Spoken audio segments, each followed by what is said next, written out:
നമ്മളുടെ on exam ഒക്കെ കഴിഞ്ഞു, പേപ്പറുകളൊക്കെ കിട്ടി തുടങ്ങി. നിങ്ങളിൽ പലർക്കും വിചാരിച്ചത്ര മാർക്ക് സ്കോർ ചെയ്യാൻ പറ്റിയിട്ടുണ്ടാവില്ല. വളരെ കുറഞ്ഞ മാർക്ക് കിട്ടിയവരുണ്ടാവും, നല്ല അടിപൊളി മാർക്ക് കിട്ടിയവരുണ്ടാവും. പല കാറ്റഗറിയിലുള്ള മക്കളും എൻ്റെ ഈ ഒരു വീഡിയോ കണ്ടുകൊണ്ടിരിക്കുന്നുണ്ടാവും. അപ്പോൾ ഞാൻ മാത്സ് എടുക്കുന്നതുകൊണ്ട് തന്നെ നിങ്ങൾക്ക് മാത്സിൽ എത്രയാണ് മാർക്ക് എന്നുള്ളത് നിങ്ങൾ താഴെ ഒന്ന് കമൻറ്റ് ചെയ്യുക കേട്ടോ. അപ്പോൾ ഞാൻ ഇപ്പോൾ ഈ ഒരു വീഡിയോ എടുക്കാൻ കാരണം എന്ന് വെച്ചാൽ എനിക്ക് ഈ എക്സാം കഴിഞ്ഞ ഉടനെ കിട്ടിയ മെസ്സേജസ് ആയിരുന്നു ഇതൊക്കെ. മിസ്സേ, പഠിച്ചതൊന്നുമല്ല വന്നത്, അല്ലെങ്കിൽ പഠിച്ചതൊക്കെ മറന്നുപോയി, പഠിച്ചിട്ടും എഴുതാൻ പറ്റുന്നില്ല, അത്രയും ഹാർഡ് വർക്ക് ചെയ്തിട്ടും എനിക്ക് മാർക്ക് സ്കോർ ചെയ്യാൻ പറ്റുമെന്ന് തോന്നുന്നില്ല, അങ്ങനെ ഒരുപാട് മെസ്സേജസ്. അപ്പം ഞാൻ ആ ഒരു സമയം അത്ര ഇതിനൊരു വലിയ ഒരു കണ്ണു കൊടുത്തില്ല, പോട്ടെ വിചാരിച്ചു. കുഴപ്പമില്ല, അവർക്ക് എക്സാം ടഫ് ആയതുകൊണ്ടല്ലേ, അവർക്ക് പിന്നെ പറഞ്ഞു കൊടുക്കാമെന്ന് വിചാരിച്ചു. അപ്പോൾ ഇത് കുറച്ച് കുട്ടികൾ മാത്രമേ മെസ്സേജ് അയച്ചിട്ടുള്ളായിരുന്നു. എക്സാം പേപ്പർ കിട്ടിയ സമയത്തായിരുന്നു ഇന്നൊക്കെ എനിക്ക് ഒരുപാട് മെസ്സേജസ് ഉണ്ട്. മിസ്സേ, എനിക്ക് മാർക്ക് വളരെ കുറവാണ്, എനിക്ക് വിചാരിച്ച പോലെ ഒന്നും അല്ല മാർക്ക്, എനിക്ക് വളരെ കുറവേ കിട്ടിയിട്ടുള്ളൂ, പഠിച്ചിട്ടും എനിക്ക് എന്താ മിസ്സേ മാർക്ക് ഇല്ലാത്തത്, അങ്ങനെ ഒരുപാട് സങ്കടങ്ങൾ പറയുന്ന കുട്ടികൾ. എനിക്ക് സത്യം പറഞ്ഞാൽ നല്ല പനിയാണ്, തീരെ സുഖമില്ല. എന്നാലും എനിക്ക് ഇപ്പോൾ ഈ ഒരു വീഡിയോ എടുക്കണം തോന്നിയത് ഇതാണ് അതിൻ്റെ റൈറ്റ് ടൈം. ഇനി നിങ്ങൾ ഈ ഒരു രീതിയിൽ പഠിച്ചു പോയിട്ട് ഒരു കാര്യവുമില്ല.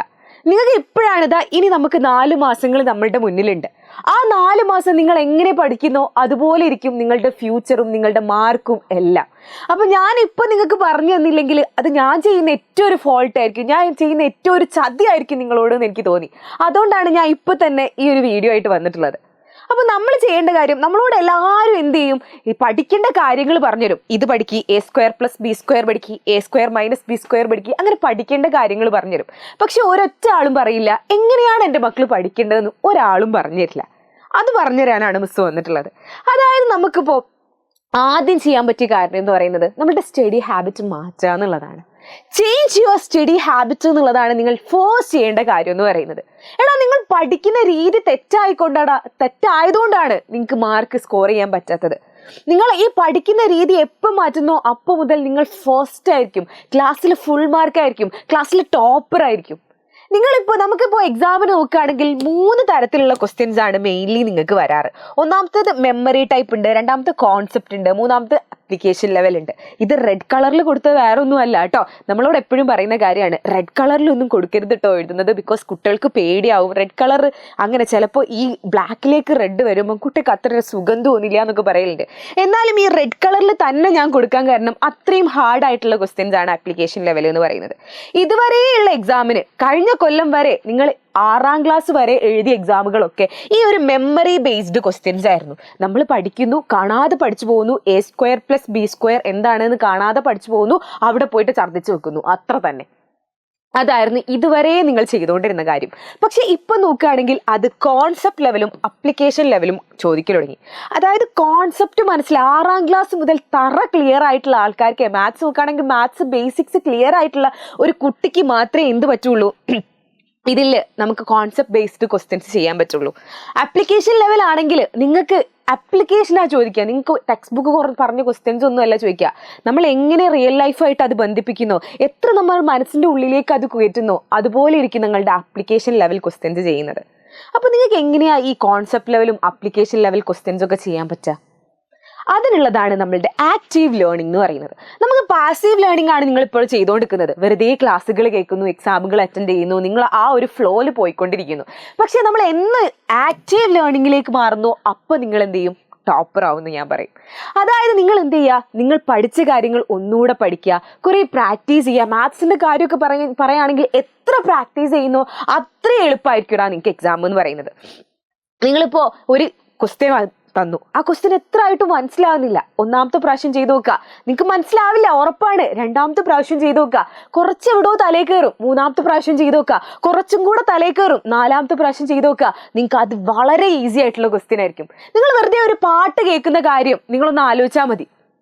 ആദ്യം തന്നെ നിങ്ങളിപ്പോൾ ഒരു പാട്ട് കേൾക്കുകയാണ്, മോണിക ലവ് യു മോണിക അല്ലേ ഇപ്പൊ കളിച്ചുകൊണ്ടിരിക്കുന്നത്.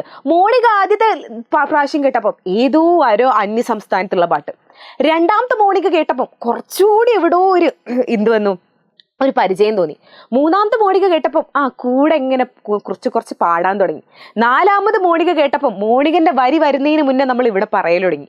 അതുപോലെ ഉണ്ടാവും നിങ്ങൾ ആ ഒരു ആൻസർ കിട്ടുന്നതിന് മുന്നേ നിങ്ങളെ മനസ്സിലേക്ക് വരും, ഇതാണ് എനിക്ക് എഴുതാനുള്ളത്, ഇതാണ് എനിക്ക് എഴുതാനുള്ളത്, ഇതാണ് ഇങ്ങനെയാണ് എഴുതേണ്ടത് നിങ്ങളുടെ മനസ്സിലേക്ക് വരും. അതെങ്ങനെയാണ്? എൻ്റെ മക്കൾ പ്രാക്ടീസ് ചെയ്യുന്നതിലൂടെയാണ്. പ്രാക്ടീസ് ചെയ്യടാ, പ്രാക്ടീസ് ചെയ്യ്. ഒരു ദിവസം 4 മണിക്കൂർ, നിങ്ങൾക്ക് 24 മണിക്കൂറുണ്ട്. 24 മണിക്കൂറിൽ 8 മണിക്കൂർ സ്കൂളിൽ പോയി, 8 മണിക്കൂർ നിങ്ങൾ ഉറങ്ങി പോട്ടെ, 16 മണിക്കൂറായി. ഈ 16 മണിക്കൂറിൽ ഞാൻ പറയാണ്, നിങ്ങൾ 6 മണിക്കൂർ നിങ്ങൾ തോന്നിയ പോലെ ആക്കിക്കോ. പിന്നെ ഇല്ലടാ അവിടെ ഒരു 2 മണിക്കൂർ ബാക്കി. ആ 2 മണിക്കൂർ എൻ്റെ മക്കളൊന്ന് പഠിക്കാൻ തയ്യാറായാൽ നിങ്ങളായിരിക്കും ആ ടോപ്പർ. നിങ്ങൾക്ക് ഞാൻ 6 മണിക്കൂറാണ് നിങ്ങൾക്ക് വെറുതെ ചെലവഴിക്കാൻ. ഇൻസ്റ്റഗ്രാമോ വാട്സപ്പോ യൂട്യൂബോ എവിടാന്ന് വെച്ചാൽ എൻ്റെ മക്കൾ നോക്കിക്കോ. പക്ഷെ ആ ഒരു 2 മണിക്കൂർ നിങ്ങൾ തരാൻ റെഡിയാണോ? 2 മണിക്കൂർ നിങ്ങൾ പഠിക്കാൻ റെഡിയാണോ? നിങ്ങൾ എത്രയും കഷ്ടപ്പെട്ട് പോറ്റി ഉമ്മക്കും ഉപ്പക്കും അച്ഛനും അമ്മയ്ക്കും വേണ്ടിയിട്ട് പഠിക്കാൻ റെഡിയാണെങ്കിൽ എടാ ഇതായിരിക്കും നിങ്ങളുടെ ബെസ്റ്റ് ഇയർ എന്ന് പറയുന്നത്. നിങ്ങൾ ഒരു പ്രാവശ്യെങ്കിലും ഒന്ന് ഓർത്ത് നോക്കുക, ആർക്ക് വേണ്ടിയിട്ടാടാ? പഠിക്കാതെ മൂരാച്ചിയായിട്ട് ഇരുന്നിട്ട് ആരുണ്ടാനാ? നമുക്ക് ആരും ഉണ്ടാവില്ല, ഒരു മനുഷ്യനും ഉണ്ടാവില്ല. നിങ്ങൾ 7ാം ക്ലാസ്സിലേ എത്തിയിട്ടുള്ളൂ എന്ന് എനിക്കറിയാം. എന്നാലും ഈ 7ാം ക്ലാസ് എങ്ങനെ പഠിക്കുന്നു അതുപോലെ ഇരിക്കും ഇനി 8ാം ക്ലാസ്സും ഇനി 9ാം ക്ലാസ്സും ഒക്കെ. അങ്ങനെയാണ് നമ്മുടെ ക്വസ്റ്റ്യൻ പേപ്പർ മാറിയിട്ടിരിക്കുന്നത്. പിന്നെ രണ്ടാമത്തെ കാര്യം എന്ന് പറയുന്നത് റിവിഷനാണ്. ഇതാണ് കേട്ടോ ഞാൻ ഏറ്റവും കൂടുതൽ പ്രോത്സാഹിപ്പിക്കുന്ന കാര്യം എന്ന് പറയുന്നത് റിവിഷനാണ്. നിങ്ങൾ എന്ത് ചെയ്യുക? നിങ്ങൾക്ക് ശനിയും ഞായറും ലീവാണ് അല്ലേ? 2 ദിവസം ലീവാണ്. ഈ 2 ദിവസവും ഒരു 2 മണിക്കൂർ വെച്ചിട്ടൊന്ന് പഠിക്കുക. നമുക്കറിയാം അതിൽ മാത്സ്, ബേസിക് സയൻസ്, സോഷ്യൽ ഇവന്മാരാണ് കുറച്ചൊരു പ്രശ്നക്കാരന്, കുറച്ച് പഠിക്കാൻ കൂടുതലുള്ള വിഷയം. നിങ്ങൾ എന്ത് ചെയ്യുക? ഒരു 2 മണിക്കൂർ മാത്സ് പഠിക്കുക, മാത്സ് റിവൈസ് ചെയ്യുക. ശനിയാഴ്ച എന്ത് ചെയ്യുക? മാത്സ് 2 മണിക്കൂർ റിവൈസ് ചെയ്യുക. ഇനി ഞായറാഴ്ച എന്ത് ചെയ്യുക? 1 മണിക്കൂർ ബേസിക് സയൻസും 1 മണിക്കൂർ സോഷ്യലും നിങ്ങൾ റിവൈസ് ചെയ്യുക. ഇതൊന്ന് ഫോളോ ചെയ്യാൻ നിങ്ങൾ റെഡി ആയി നോക്ക്. നിങ്ങൾക്ക് ക്രിസ്മസ് എക്സാം ഇടാ, ക്രിസ്മസ് എക്സാമിന്റെ തലേന്ന് നിങ്ങൾ ഉറങ്ങിയാലും കുഴപ്പമില്ല. നിങ്ങളുണ്ടല്ലോ, നിങ്ങൾ എന്തൊക്കെ പഠിച്ചത് നിങ്ങൾക്ക് മണി പോലെ ഓർമ്മ ഉണ്ടാവും. റിവൈസ് ചെയ്ത ഒരു കുട്ടി ആണെങ്കിൽ ഒന്നും റിവൈസ് ചെയ്യാണ്ട് പോട്ടെ, ഞാൻ ഇന്ന് പഠിച്ചു ഇനി അതിനെക്കുറിച്ച് ആലോചിക്കേ വേണ്ട, പിന്നെ എക്സാമിന്റെ തലേന്ന് എടുത്തു വെക്കുകയാണെങ്കിൽ ഒന്നും എടാ ഒന്നെന്ന് പറഞ്ഞാൽ ഒന്നും നിങ്ങൾക്ക് ഓർമ്മ ഉണ്ടാവില്ല.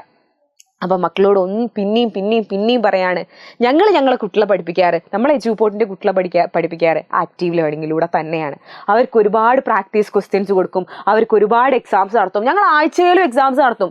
എഴുതടാ എക്സാം എന്ന് പറഞ്ഞാൽ എല്ലാ ആഴ്ചയും എക്സാംസ് നടത്തും.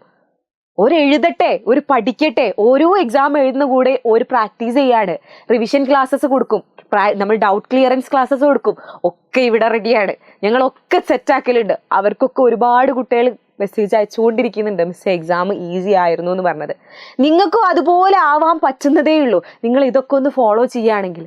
ഇതൊക്കെ നിങ്ങൾ ഞങ്ങളെ കൂടെ കൂടാനൊന്ന് റെഡി ആയി നോക്ക്. ഞാൻ ഉറപ്പ് തരാടാ, ഹനീന മിസ് ഉറപ്പ് തരാണ്, നിങ്ങൾക്ക് ഫുൾ മാർക്ക് വാങ്ങിത്തരാൻ ഞാൻ റെഡിയാണ്. ഏത് വില കൊടുത്തും എവിടെ പോയിട്ടും ഞാൻ വാങ്ങിത്തരും നിങ്ങളുടെ ഫുൾ മാർക്ക്. ഏത് തരത്തിലുള്ള ക്വസ്റ്റ്യൻ വന്നോട്ടെ, എങ്ങനെ ആയിക്കോട്ടെ, ഞാൻ വാങ്ങി തരൂടാ നിങ്ങൾക്ക് ഫുൾ മാർക്ക്. നമ്മൾ പിന്നെ എക്സ്റ്റെൻഡ് ചെയ്തു. നമ്മൾ സെപ്റ്റംബർ 15 വരെ ഓഫർ എക്സ്റ്റെൻഡ് ചെയ്തിട്ടുണ്ട്. വേറെ ഒന്നുകൊണ്ടും അല്ല, നിങ്ങൾക്ക് പഠിക്കാൻ ഇനിയും ആഗ്രഹമുള്ള മക്കൾ എൻ്റെ മുന്നിൽ കണ്ടുകൊണ്ടിരിക്കുന്നുണ്ടെങ്കിൽ അവർക്ക് വേണ്ടിയിട്ടാണ് ഈ ഓഫർ പിന്നെയും എക്സ്റ്റെൻഡ് ചെയ്തിട്ടുള്ളത്. നിങ്ങൾ ഒരാൾ പോലും ഈ ഒരു ഓഫർ ഇല്ലാതെ പൈസ കുറഞ്ഞ് ഞങ്ങൾക്ക് 1799 ആണെങ്കിൽ ഞാൻ ചേരായിരുന്നു, മിസ് ഒന്നുകൂടി പറഞ്ഞിട്ടുണ്ടായിരുന്നേ ഞാൻ ചേരായിരുന്നു എന്ന് പറഞ്ഞിട്ട് ഒരാൾ പോലും എൻ്റെ മുന്നിൽ ഉണ്ടാവാൻ പാടില്ല. ഞങ്ങൾ അത്രയും പറഞ്ഞുകൊണ്ടാണ് സെപ്റ്റംബർ 8 വരെ ആയിരുന്നു ഉണ്ടായിരുന്നത്. ഞങ്ങൾ അത്രയും അങ്ങോട്ട് റിക്വസ്റ്റ് ചെയ്തിട്ടാണ് സെപ്റ്റംബർ 15 വരെ നിങ്ങൾക്ക് ഈ ഓഫർ നിങ്ങൾക്ക് തന്നിട്ടുള്ളത്. എന്നാലും ഞാൻ പറയുന്നില്ലടാ, സെപ്റ്റംബർ 15 വരെ നിങ്ങൾ കുറെ പൈസ അടയ്ക്കണം, 1799 അടയ്ക്കണം എന്നൊന്നും പറയുന്നില്ല. നിങ്ങൾക്കിപ്പോൾ ഓണത്തിന് പൈസ കിട്ടിയതോ അങ്ങനെ കുറെ ഗിഫ്റ്റ്സ് കിട്ടിയതും നിങ്ങളോട് ഉമ്മനോടും ഉപ്പനോടും കുറച്ച് പൈസ ചോദിച്ചാൽ മതി, രണ്ടാളോട് കുറച്ച് പൈസ വാങ്ങുക. അല്ലെങ്കിൽ പഠിക്കാൻ വേണ്ടിയിട്ടാണ് എന്ന് പറഞ്ഞാൽ നിങ്ങളുടെ പാരൻസിൻ്റെ അടുത്തൊന്ന് ചെന്ന് നോക്ക്. എനിക്ക് ഹനീന മിസ് പറഞ്ഞിട്ടുണ്ട് എജ്യൂപോർട്ടിൻ്റെ ചാനൽ എജ്യൂപോർട്ടിൻ്റെ ഫാസ്റ്റ് ട്രാക്ക് ബാച്ച് കയറിയാൽ ഫുൾ മാർക്ക് കിട്ടുമെന്ന്. അങ്ങനെ പറഞ്ഞൊന്ന് പോയി നോക്ക്. പഠിക്കാൻ വേണ്ടിയിട്ട് ആരും നിങ്ങളെ ഒരിക്കലും തടയില്ല. നിങ്ങൾ റെഡി ആണെങ്കിലടാ, നിങ്ങൾ പഠിക്കാൻ റെഡി ആണെങ്കിൽ നിങ്ങൾ ജസ്റ്റ് ഒരൊറ്റ കാര്യം ചെയ്താൽ മതി. നമ്മളുടെ കമന്റ് ബോക്സിന്റെ മുകളിൽ ഫാസ്റ്റ് ട്രാക്ക് ബാച്ചിന്റെ രജിസ്ട്രേഷൻ ലിങ്ക് ഉണ്ട്, ഒന്ന് ക്ലിക്ക് ചെയ്യുക. അതിൽ ജസ്റ്റ് രജിസ്റ്റർ ചെയ്യുക, പേരും നിങ്ങളുടെ നമ്പറും നിങ്ങളുടെ ക്ലാസ്സും വെച്ച് ഒന്ന് രജിസ്റ്റർ ചെയ്യുക. എന്നിട്ട് നിങ്ങൾ കുറെ കഴിഞ്ഞിട്ട് നിങ്ങൾ ആലോചിച്ച് തീരുമാനിച്ചിട്ട് മാത്രം ജോയിൻ ചെയ്താൽ മതി. പക്ഷേ സെപ്റ്റംബർ 15 വരെ ഇതൊന്ന് ഈ ഫോം ഫില്ല് ചെയ്യുന്ന കുട്ടികൾക്ക് മാത്രമേ ഈ ഒരു ഓഫർ ഞങ്ങൾക്ക് തരാൻ പറ്റുള്ളൂ. അതുകൊണ്ടാണ് ഞാൻ പിന്നെയും പറയുന്നത്, ഓഫർ ഇല്ലാണ്ട് എൻ്റെ മക്കൾ ചേരണ്ട. എൻ്റെ ഈ ക്ലാസ് കേൾക്കുന്നുണ്ടെങ്കിൽ, എൻ്റെ ക്ലാസ് ഇത്രയും നേരം കേട്ടിരിക്കാൻ റെഡി ആണെങ്കിൽ, ഞാൻ ഫസ്റ്റ് പറഞ്ഞില്ലല്ലോ, ഞാൻ ഫസ്റ്റ് ഒരിക്കലും പറഞ്ഞില്ല ഫാസ്റ്റ് ട്രാക്ക് ബാച്ച് ഉണ്ടെന്ന് ഞാൻ ഒരിക്കലും പറഞ്ഞില്ല. ലാസ്റ്റ് നിമിഷം വരെ കേട്ടിരിക്കുന്ന ഒരു കുട്ടിയാണ് നിങ്ങളെങ്കിൽ, എടാ ഫാസ്റ്റ് ട്രാക്ക് ബാച്ചിൽ പാടാ, നിങ്ങൾക്കുള്ളതാണോടാ ഓഫർ. നിങ്ങൾ ഇപ്പം തന്നെ രജിസ്ട്രേഷൻ ലിങ്കിൽ ഒന്ന് ക്ലിക്ക് ചെയ്ത് രജിസ്ട്രേഷൻ ഫോം ഒന്ന് ഫില്ല് ചെയ്യുക. എന്നിട്ട് അവിടെ ഫോം ഫില്ല് ചെയ്ത് വെച്ചോ. ബാക്കിയൊക്കെ നമുക്ക് ആലോചിച്ച് തീരുമാനം എടുക്കാം. ഓക്കെ, അപ്പം നമുക്ക് ഫാസ്റ്റ് ട്രാക്ക് ബാച്ചിൽ കാണാം. നമുക്ക് ഒരുമിച്ച് പഠിക്കാം, ഒരുമിച്ച് നമ്മളുടെ എക്സാം എത്ര കട്ടി ആയിക്കോട്ടെ നമുക്ക് നേരിടാം.